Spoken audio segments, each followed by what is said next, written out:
damn kitty cat bracelet! If you're eager to learn more about Nobody 2, you're definitely not alone. Here's the scoop on what we know so far about Bob Odenkirk's action-packed sequel. Since audiences loved Nobody, many are eagerly awaiting news about Nobody 2. In the first movie, Hutch Mansell, played by Bob Odenkirk, leads a dull life and hesitates when two criminals rob his home. However, he eventually tracks down the thieves and confronts their boss, Ilya Kuznetsov. Written by John Wick creator Derek Kolstad and directed by Ilya Naishuller, Nobody is packed with incredible fight scenes and runs at a brisk 92 minutes. The movie was a hit with both critics and audiences. Nobody features a talented cast that makes the action fun, thrilling, and engaging. Naishuller's 2021 film shows that Odenkirk can successfully lead an action franchise, one that might even cross over with the John Wick series. Here's what to expect from Nobody 2. Not long after star Connie Nielsen dropped a few hints about the upcoming sequel, there's been some promising news about Nobody 2. In a recent interview, producers David Leitch and Kelly McCormick provided a script update and mentioned a possible start date for filming. They said, "We're well into a couple of drafts and things are going super well, but there's still a little work to do." Although they're still in the script writing phase, they hinted at a potential filming start by the end of this year. The project was first announced in 2021 when director Ilya Naishuller confirmed that a script was in the works. Original screenwriter Derek Kolstad was brought back to write the sequel, but since then, details have been sparse. Nobody concluded on a rather upbeat note, with all the heroes surviving to see another day. This bodes well for Nobody 2, as it's likely to feature a lineup packed with familiar faces, spearheaded by Bob Odenkirk, reprising his role as everyman Hutch Mansell. While there's been no official confirmation yet, co-star Connie Nielsen has expressed her excitement about the project, hinting that she'll be returning as Becca. The potential roster for Nobody 2 includes Bob Odenkirk as Hutch Mansell, Connie Nielsen as Becca Mansell, RZA as Harry Mansell, Michael Ironside as Eddie Williams, Colin Salmon as the Barber, Christopher Lloyd as David Mansell, Billy McClellan as Charlie Williams, Gage Monroe as Blake Mansell, and Paisley Catarath as Abby Mansell. At the end of the first film, a postscript moment hints at the central character's backstory and sets the stage for future conflicts, while the credits scene suggests that David and Harry will play a role in the sequel. Much like the contemporary franchise John Wick, the plot of the sequel could take various directions, but it's likely to ramp up the action and visuals. Connie Nielsen's comments about the story offer some insight, indicating that the sequel will focus more on family struggles. Hutch's backstory is poised to disrupt his peaceful family life, adding a layer of intrigue uncommon in typical action movies.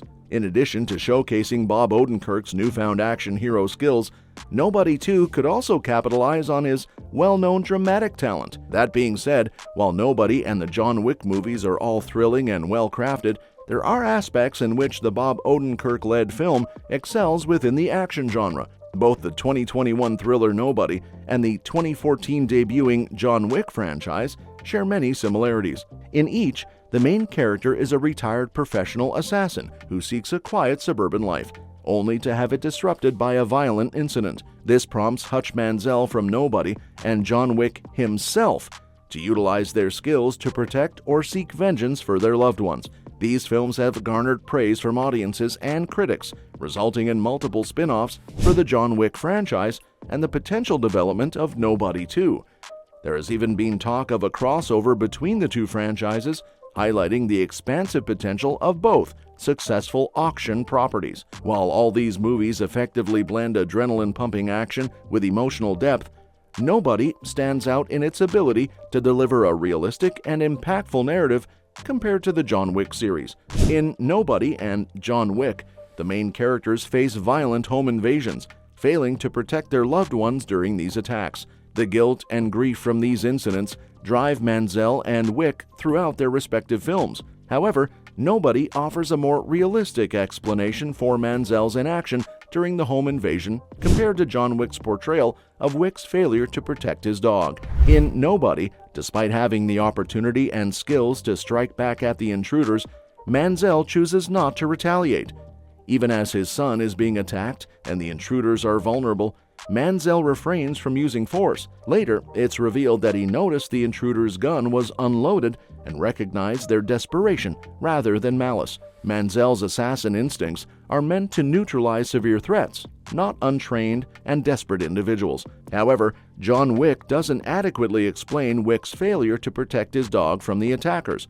Despite being caught off guard, the intruder's malicious intentions and lethal skills were evident from the start. With his dog being a precious gift from his deceased wife, Wick's inaction feels less justified compared to Mansell's reasoning in Nobody. While Nobody provides a realistic explanation for Mansell's inaction during the attack, John Wick falls short in justifying Wick's failure to protect his beloved pet and possessions. Nobody paints a more realistic portrait of suburban life compared to John Wick. Mansell's life is more developed and emotionally impactful, with the film spending considerable time showing his monotonous daily routine, from going to work and exercising to interacting with his family and forgetting to take out the garbage. Mansell's suburban existence is portrayed as dull and exhausting. However, it's clear how deeply he treasures his family and the life he's built, especially after they're attacked. The film includes tense and heartfelt interactions between Mansell and his wife Becca, highlighting the cracks in their marriage and how his previous life as a killer affects her. These realistic depictions add depth to Mansell's life, making his motivation to protect his family and avenge the attack even more believable and emotionally resonant. In contrast, John Wick provides only a quick montage of Wick's life with his wife Helen before her tragic death, and spends little time showing him his dog before she's taken from him. This makes it harder for the audience to feel the full extent of Wick's loss and understand the value he placed on his suburban life. While Keanu Reeves' performance effectively illustrates Wick's love for his wife and his devastation at her death, their marriage and his suburban life seem unrealistically picture-perfect. The film does not show much of what Wick's life was really like, making it difficult for the audience to fully empathize with his pain. In contrast, Nobody benefits from its realistic depiction of suburban life, allowing the audience to more easily sympathize with Mansell. The fight scenes in Nobody are also more realistic than those in the John Wick movies. Both characters have been out of the killing game for years, but while Wick effortlessly dispatches nearly every enemy, Mansell's fights are gritty, unclean, and more challenging. Despite his skills, Mansell struggles more and gets injured frequently. In the first major fight scene in Nobody, Mansell takes on a group of men harassing a woman on a public bus. Though he ultimately wins, he has a hard time tapping back into his fighting skills, getting significantly overpowered and injured in the process. This portrayal makes sense given his years away from combat, presenting a more realistic depiction of a retired killer fighting again compared to the seamless and calculated fighting style of Wick. Nobody offers a more grounded and realistic portrayal of both suburban life and the challenges of returning to violent ways after retirement, making it a compelling and relatable film within the action genre. And that's a wrap for today's video. Thanks for tuning in, and we'll see you in the next one. Don't forget to leave your suggestions for future videos in the comments below.